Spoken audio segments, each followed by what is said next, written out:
రాజ్యాంగాన్ని లౌకికత్వాన్ని కాపాడుకుంటూ ప్రజలకు అండగా ఉండాల్సిన బాధ్యత వామపక్షాలకు ఉందని సిపిఐ జాతీయ కార్యదర్శి డి రాజా స్పష్టం చేశారు.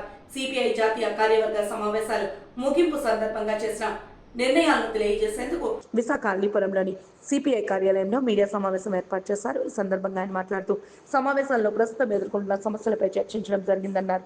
గతంలో కార్యవర్గ సమావేశం విజయవాడలో జరిగిందని గుర్తు చేసుకున్నారు. పరిష్కరించవలసిన సమస్యలపై చర్చించడంతో పాటు భవిష్యత్ కార్యాచరణపై మాట్లాడడం జరిగిందని తెలిపారు.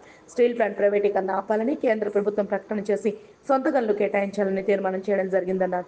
ప్రస్తుతం దేశం ప్యాసేజాన్ని ఎదుర్కొంటూ క్లిష్ట పరిస్థితిలో ఉందని, ఆర్థిక పరిస్థితి అస్తవ్యస్తంగా మారిందన్నారు. కేంద్రంలోని మోడీ ప్రభుత్వం ఆర్థిక వ్యవస్థను చక్కదిద్దాల్సింది పోయి మతోన్మాదాన్ని పెంచి పోషిస్తోందన్నారు. రోజు రోజుకి రూపాయి దిగజారిపోతోందని, నిరుద్యోగం పెరిగిపోతోందని ఆవేదన వ్యక్తం చేశారు. ఇంతకుముందు డి రాజా గారు చెప్పినట్లుగా ఇవాళ విశాఖ నగరంలోనే కాదు ఆంధ్ర రాష్ట్రంలోనే ఒక ప్రధానమైన సమస్యగా ఉన్నటువంటి విశాఖ ఉక్కు ప్రైవేటీకరణ అంశం పైన తీర్మానించడం జరిగింది. ఎందుకంటే ఎన్నికల్లో ప్రభుత్వాలు మారుతూ ఉన్నాయి కానీ నరేంద్ర మోడీ విధానాలు మారడం లేదు.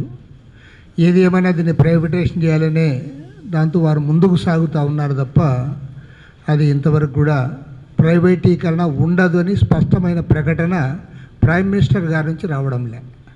నిన్ననే కేంద్ర ఉక్కు శాఖ మంత్రి గారు వచ్చారు.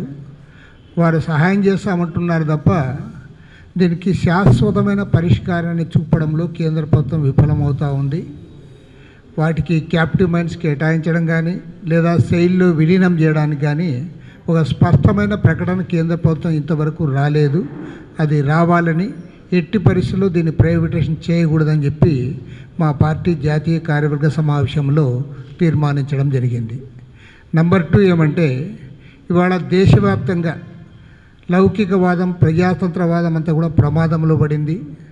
ఒక్క మాటలో చెప్పాలంటే మత ప్రాతిపదిక పైన మెజారిటీ మతస్థులను రెచ్చగొట్టి మైనారిటీలను రెండవ శ్రేణి పౌరులుగా చూస్తూ ఇవాళ దేశంలో లౌకికవాదాన్ని మట్టుబెడతా ఉన్నారు, ప్రజాతంత్రవాదాన్ని పాతరేస్తూ ఉన్నారు.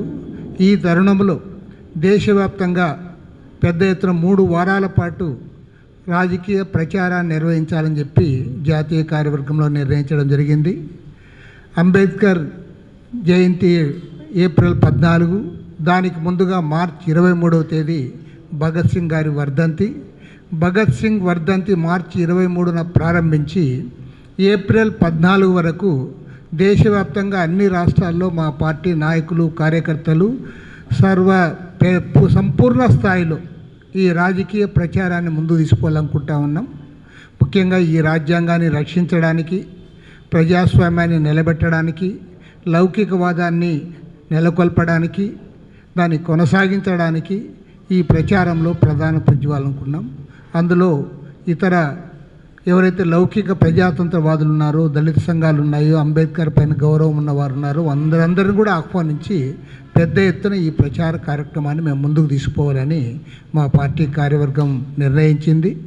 అదేవిధంగా పార్టీ జాతీయ మహాసభలు సెప్టెంబర్ 21 నుండి 25వ తేదీ వరకు చండీగఢ్లో పార్టీ జాతీయ 25వ మహాసభలు నిర్వహించాలని చెప్పి కూడా ఈ జాతీయ కార్యవర్గంలో తీర్మానించడం జరిగింది. వీటన్నిటికీ పరాకాష్ఠగా డిసెంబర్ 26వ తేదీ నాడు మా పార్టీకి 100 సంవత్సరాల శతవార్షికోత్సవం 100 ఇయర్స్ అప్పుడు కంప్లీట్ అవుతుంది. భారతదేశ రాజకీయాల్లో 2 పార్టీలు 100 ఇయర్స్ వయసున్న పార్టీలు, ఒకటి భారత జాతీయ కాంగ్రెస్ అయితే రెండవది భారత కమ్యూనిస్ట్ పార్టీ మాత్రమే. కాబట్టి భారత కమ్యూనిస్ట్ పార్టీ శతవార్షికోత్సవాల ముగింపు సభ ఘనంగా ఖమ్మంలో నిర్వహించాలని చెప్పి నిర్ణయించడం జరిగింది. దానికి ముందుగా డిసెంబర్ 24, 25 తేదీల్లో ఇంటర్నేషనల్ సెమినార్ ప్రపంచవ్యాప్తంగా ఉన్న కమ్యూనిస్ట్ పార్టీల నాయకులు, వర్కర్స్ పార్టీల నాయకులు, సోషలిస్ట్ పార్టీల నాయకులు అందరిని కూడా ఆహ్వానించి ఒక ఇంటర్నేషనల్ సెమినార్ మన విజయవాడ నగరంలో నిర్వహించాలని చెప్పి కూడా జాతీయ కార్యవర్గంలో నిర్ణయించడం జరిగింది. ఈ కార్యక్రమాలు జయప్రదం చేయడానికి ఇప్పటి నుంచే మా పార్టీ కార్యకర్తలందరూ కూడా పూనుకోవాలని చెప్పి కోరుతా ఉన్నాం. We had meeting of the national executive of our party yesterday and today. We discussed the current political situation in the country we discuss the task before CPI and the entire left. We discussed our forthcoming party congress. This year happens to be the centenary of our party. We discussed the celebrations which are going on across the country. Friends, at the outset, I must tell you, the last party congress was held in Vijayawada. The forthcoming party congress of CPI, we hold party congress once in 3 years. The forthcoming party congress will be held in Chandigarh, Punjab, from 21st September to 25 September 2025. Friends, when Communist Party has its meeting, definitely it discusses the immediate issues which are of serious concern for the people, for the region, and for the country as a whole. Since we have the meeting in Visakhapatnam, definitely we discussed the problem that Visakhapatnam is facing. You all know Visakhapatnam steel plant. There is a threat, there is a strong apprehension this steel plant can be privatized. Our party is strongly opposing any move to privatize Visakhapatnam steel plant. Our party and trade unions are consistently fighting against this dangerous move taken by the union government. And we want Visakhapatnam steel plant to continue to be in public sector. It should not be privatized. Our national executive passed this resolution. Friends, our country is passing through a very critical period. The economy is in bad shape.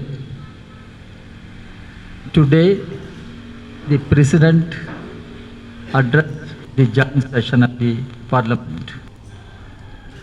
Tomorrow, the budget will be presented. The economy continues to be in bad shape despite the tall climb made by Mr. Narendra Modi. Mr. claimed India is one of the largest 5 economies, and during his third term, you will see that India becomes one of the third economies in the world. But what is our economy?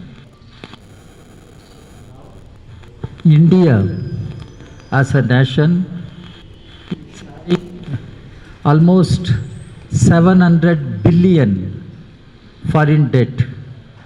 700 billion foreign debt. The value of Indian rupee fallen to such a low level. 84 plus one day, 85 now, 86 US dollar.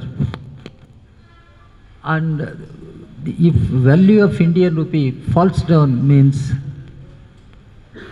one should understand the honor of the nation has fallen. according to Mr. Modi, said when he was not Prime Minister, now he is Prime Minister. I would like to ask, what is the value of Indian rupee? Why Indian rupee is falling to such a shameful low level? And unemployment, unprecedented. Modi can speak about digital India, Vikshit Bharat, all such things, but our young people are facing a very gloomy, uncertain future. Unemployment is galloping in unprecedented way. Prices are on increase, prices. And inflation